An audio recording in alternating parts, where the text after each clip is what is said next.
अभिनेत्री शिफाली जरियावाला का निधन हो गया है। उनके निधन के बाद कई बातें सामने आ रही हैं।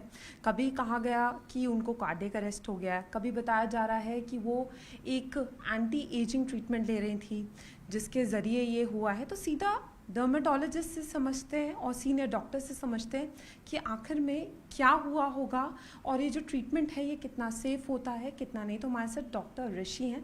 सर, सबसे पहले तो मैं जानना चाहूँगी, अभी तक ये बताया जा रहा है और अज्यूम किया जा रहा है कि ये हुआ होगा, ये हुआ होगा, लेकिन ये बात सामने कहीं ना कहीं आ रही है कि उनको कार्डियक अरेस्ट हुआ। फिर ये बताया जा रहा है कि वो एक ट्रीटमेंट ले रही थी, वो फास्टिंग में थी और उसके बाद उन्होंने इंजेक्शन लिया, तो ये उसका साइड इफ़ेक्ट है। आप किस तरीके से इसको बताएंगे कि क्या ऐसा हो सकता है?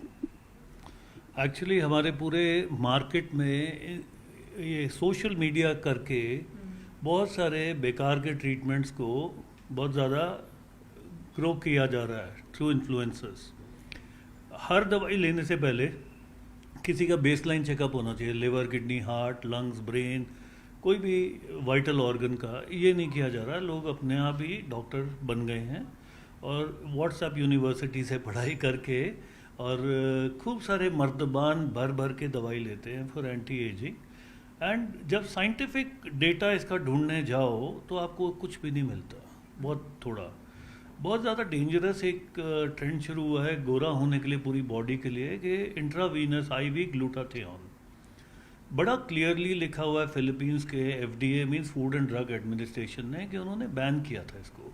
कारण ये था कि उन्होंने बोला लिवर टॉक्सिसिटी, किडनी टॉक्सिसिटी, एक ड्रग रिएक्शन जिससे मौत हो सकती है, स्टीवन जॉनसन सिंड्रोम। उन्होंने बोला विटामिन सी के साथ अगर इसको दिया जाए तो किडनी स्टोन्स भी बनते हैं। उसके बाद एक और चीज़ आप समझिए, जब आप इंटरनेट से दवाई लेते हैं, it is not standardize medicine. कोई बड़ी कंपनी नहीं है, कोई भी, सारे लोग बोल रहे हैं हमारी दवाई बेस्ट है। तो वो इंट्रावीनस जब आप ले रहे हैं तो हेपेटाइटिस बी, हेपेटाइटिस सी और आपको वेरियस जो ब्लड बोर्न डिजीज़ होती हैं वो आपको हो सकती हैं एंड एब्सोल्युटली लाइफ थ्रेटनिंग होती है। अब ये तो वहाँ के डॉक्टर जज करेंगे कि कैसे डेथ हुई, लेकिन मेरी तरफ से अगर आपने ये क्वेश्चन पूछा है कि एक पूरा बाज़ार या मंडी है इन सारे प्रोडक्ट्स की जिनकी साइंटिफिक वैलिडेशन नहीं हुई, ड्यू डिलिजेंस से जो ट्रीटमेंट करने से पहले आपको जो ध्यान रखना चाहिए वो नहीं हो रहा। अंधाधुंध लोग खा रहे हैं। कई बार बड़ी यंग लड़कियां हैं या लड़के हैं जिनको एंटी एजिंग की ज़रूरत नहीं है, वो भी अपना आराम से इसको खा रहे हैं। तो जैसे आपने बताया कि बहुत कॉमन हो गया है, लोग बोटॉक्स, फिलर्स बहुत कुछ कराते हैं, क्या सच में इसका असर दिल पर पड़ता है? नहीं, बोटॉक्स का ऐसे नहीं पड़ता अगर प्रॉपर डॉक्टर हो। बोटुलिनम टॉक्सिन कहते हैं, बोटॉक्स तो कंपनी का नाम है। एंड फिलर तब कराना चाहिए जब बहुत ज़रूरत हो, एकदम एक्सपर्ट होना चाहिए, क्योंकि अगर ब्लड वेसल में चला गया तो क्लॉट दे सकता है और उसमें आँख जा सकती है और वेरियस पैरालिसिस हो सकता है। तो हमें बड़ा डरना चाहिए। अगर फिलर भी लगवा रहे हैं तो ट्रेन डॉक्टर से लगवाना चाहिए जिसका कोई नाम हो। और यूज़लेस ट्रीटमेंट, मेरे पास 22 साल की लड़कियां आती हैं, वो कई किस्म के सीरम लगा रही होती हैं एंटी एजिंग। तो हम उनसे बोलते हैं कि 22 पे अगर आप यंग नहीं हैं तो फिर कब होंगे। तो बहुत सारे प्रोडक्ट्स इंटरनेट से ख़रीदते हैं, इंस्टाग्राम से ख़रीदते हैं। क्या ये डेंजरस हो सकते हैं?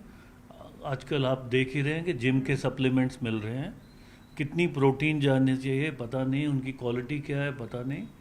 एंड डॉक्टर्स को इन्होंने साइडलाइन करके बीच में अपने आप ही डॉक्टर बने हुए हैं कई एक्सपर्ट्स, और खूब सारे फॉलोअर्स उनके हो गए हैं, हेल्थ ब्लॉग्स निकलते हैं। एजुकेशन जब उनकी पूछें तो एजुकेशन नहीं है, सिर्फ ग्लिप टॉकर कहते हैं इंग्लिश में, कि बातें करने में तेज़ हैं, बाकी तो कोई तथ्य नहीं है। जैसे आपने बताया कि ये हार्मफुल तो होते हैं, लेकिन ये भी बताया जा रहा है कि वो 8 साल से ट्रीटमेंट ले रही थी। क्या इसका भी असर पड़ता है कि अगर आप बहुत लंबे समय से कोई ट्रीटमेंट ले रहे हैं तो क्या उसका भी एक साइड इफ़ेक्ट होता है? देखिए, ये मैं फिर रिपीट करूंगा कि हमें पता नहीं है कि किस वजह से डेथ हुई है, लेकिन कोई भी ट्रीटमेंट अगर करते हैं उसका कोई आदि और अंत होना चाहिए। शुरुआत की है, उसको एंड भी करना चाहिए। बड़े बड़े कनस्तर लेके, इतने बड़े बड़े डब्बे लेके जिम की सप्लीमेंट्स लोग खाते हैं, जिसका मतलब 5-5 किलो के डब्बे प्रोटीन के लोग खा रहे हैं। I think after all digest तो वो किडनी और लिवर के थ्रू ही हो रहा ना।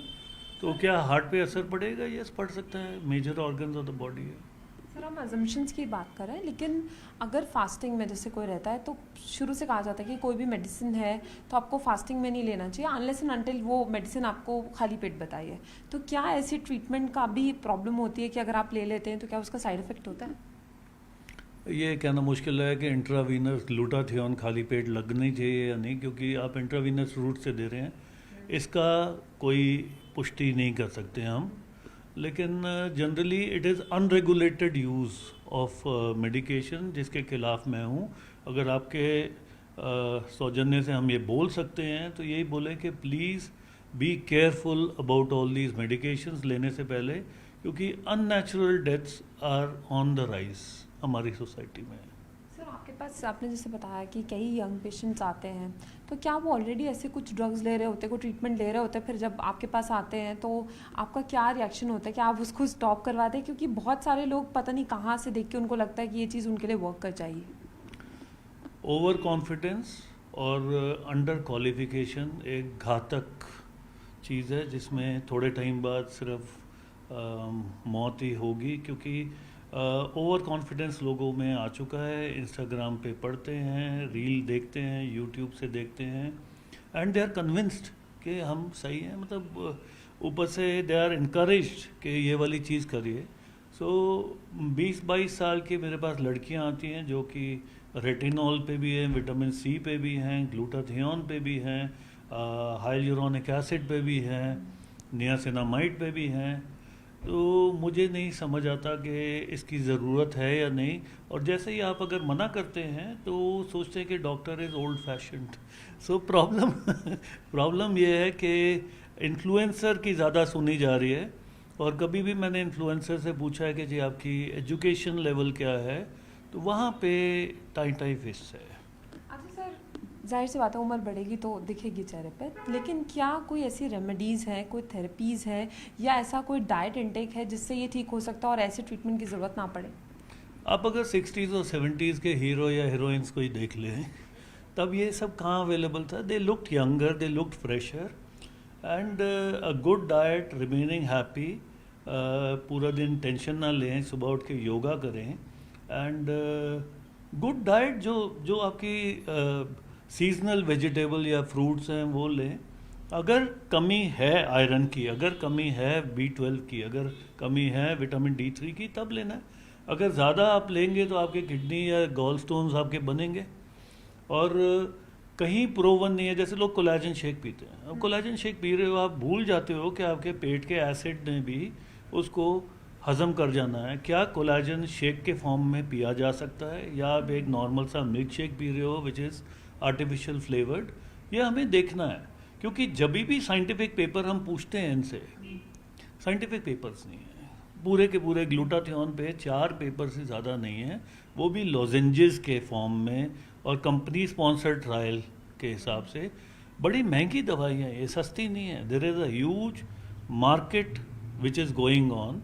और डॉक्टर शायद जितना मना करता है, मे बी हम लोग उतने ग्लैमरस नहीं साउंड करते, सो उनको ये लगता है कि नहीं आता।